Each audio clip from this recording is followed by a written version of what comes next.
So hello and welcome back friends. जैसे कि आप सभी लोगों को काफ़ी ज़्यादा इंस्टाग्राम के ऊपर मीम्स देखने को मिल जाएंगे कि जो DDR5 रैम है उसका प्राइस इतना ज़्यादा इंक्रीज़ हो चुका है कि उस प्राइस पॉइंट के ऊपर आप बड़े आराम से PS5 ले सकते हैं। लेकिन पहले तो मैंने इस चीज़ के ऊपर विश्वास नहीं किया, कोई बिलीव नहीं किया, क्योंकि एक रैम एक बेसिक कंप्यूटर का कंपोनेंट है, उसका प्राइस कितना ही ज़्यादा इंक्रीज़ हो सकता है। लेकिन फ्रेंड्स, जैसे ही मैंने अमेज़न के ऊपर सर्च किया क्रूशियल प्रो देखिए 32 GB की DDR5 की रैम किट, तो उसका प्राइस आप देख सकते 55,000 रुपीज़ के अराउंड देखने को मिल रहा है।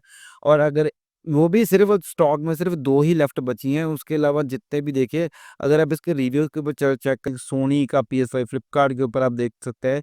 फ्लिपकार्ट के ऊपर जो PS5 वो 44,000 रुपीज़ पड़ रहा है, जो कि बिना डीवीडी एडिशन वाला हुआ। लेकिन अगर आप डीवीडी एडिशन वाला भी लेंगे तो वो भी आपको काफ़ी सही प्राइस वो देखने को मिल जाएगा। लेकिन क्या ये जो प्राइस इनका इंक्रीज़ हुआ है इस रैम का, क्या वो सेंस बनाता है? और उसके साथ सिर्फ रैम्स का प्राइस नहीं इंक्रीज़ नहीं हुआ, सीपीयू, जीपीयू, इवन तो कि हमारे एसएसडी का प्राइस भी वो भी डबल इंक्रीज़ हो चुका है। Friend you can see check कर सकते हैं आप हमारी स्क्रीन के ऊपर। ये ना एक ईवीएम की 1 टीबी की एसएसडी है। अब इसका प्राइस आपको 11-12,000 रुपीज़ देखने को मिलेगा 1 टीबी का। अगर आप इसका प्राइस डिफरेंस देख रहे थे, अब यू कैन सी देख सकते हैं। पहले इसका प्राइस ना बड़े आराम से 5,000 रुपीज़ के अराउंड पड़ा था इसी साल सितंबर के मंथ पे। लेकिन overall due to the time इसका प्राइस पहले 6,000 हुआ, फिर कम हुआ, फिर बढ़ता ग्राफ ऊपर नीचे होते गए नीचे ऊपर, और उसके साथ इंक्रीज होता अब ये एज़ अ पीक टाइम के ऊपर इसका प्राइस आ चुका है। इवन तो कि अगर आप देखा जाए DDR5 रैम का प्राइस भी, तो यू कैन सी चेकअप कर सकते हैं। पहले इसका प्राइस ना बड़े आराम से 90,000 रुपीज़ के अराउंड आपको देखने को मिल रही थी, जो कि ठीक है, अगर DDR5 रैम ले रहे हैं तो उसका 32 GB का तो थोड़ा-सा तो आपको प्राइस पे करना ही पड़ेगा। लेकिन ड्यू टू द टाइम अभी देखिए कि इसका प्राइस जो है ना सितंबर के मंथ में इसका भी प्राइस देखिए कि एकदम से इंक्रीज हुआ है, एकदम 47,000 रुपीज़ का। उसके बाद फिर कम होता हुआ 31,000 के अराउंड चला गया। लेकिन उसके बाद फिर से इंक्रीज होता यानी कि 45,000 56,000 रुपीज़ के अराउंड आज की डेट पे पहुंच चुका है।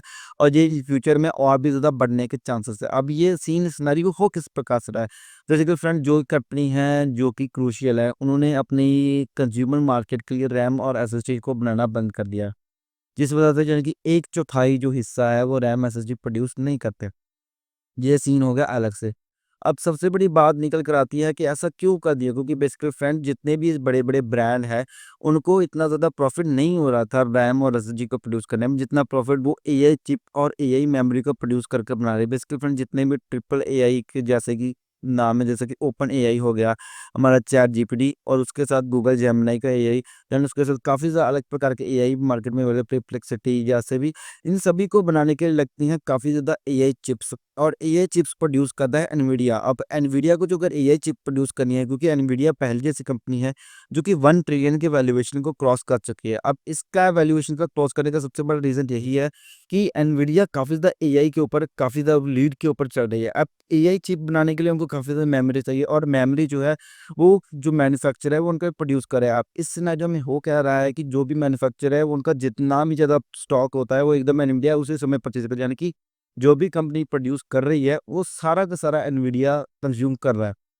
जिस वजह से हो रहा है कि अगर जैसा कि आप सपोज़ करें कि जो क्रूशियल जैसे ब्रांड्स हैं या फिर किंगस्टन जैसे ब्रांड जो कि एमएसएस बनाते हैं, वो एक पानी है, और जो एनवीडिया कंपनी है वो एक रेगिस्तान है। जितना भी आप रेगिस्तान के ऊपर पानी डाला जाए उसकी उसकी इतनी ज़्यादा ही लू डिमांड पड़ेगी।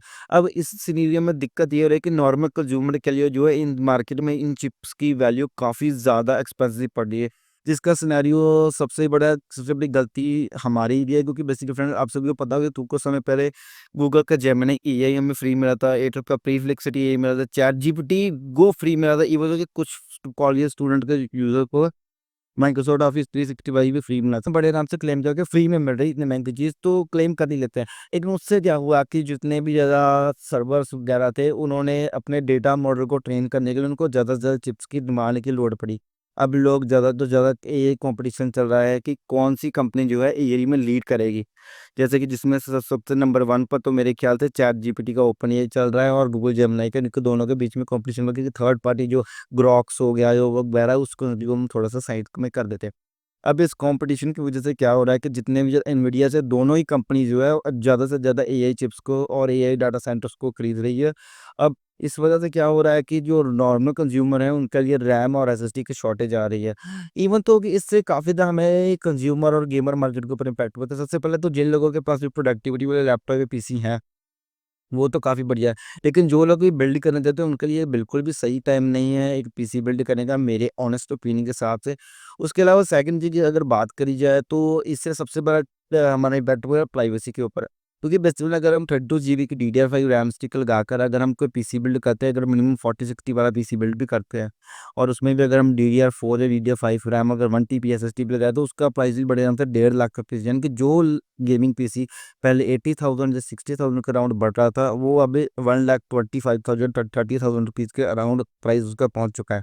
अब इसमें क्या होगा कि काफ़ी ज़्यादा लोग, जो कि ऑनेस्टली बात है कि मैं भी पर्सनली उनमें से काफ़ी लोगों में से हूँ, जो गेम्स को परचेज़ करना नहीं प्रेफ़र करते, उसकी जगह पर वो क्रैकिंग यूज़ करते हैं, जिस वजह से उनको एक्स्ट्रा पे ना करना पड़े गेम को। क्योंकि बेसिकली जितने भी major triple title story games होते हैं, जो कि काफ़ी अच्छे होते हैं, मेरे ख़्याल से वो डिज़र्विंग करते हैं पे करना, लेकिन उनका स्टोरी कैंपेन 4 से 24 या 26 घंटे का होता है। उसके बाद अगर जिनको मैंने आई थिंक हॉगवर्ट्स लेगेसी मुझे एपिक गेम को फ्री ऑफ कॉस्ट मिला था, तो मैंने इसको 5 दिन के अंदर-अंदर ही कंप्लीट कर दिया था पूरी गेम। उसके बाद देन मैंने इसको अनइंस्टॉल कर दिया था। अब इस सीन में ऐसा है कि अब अगर हम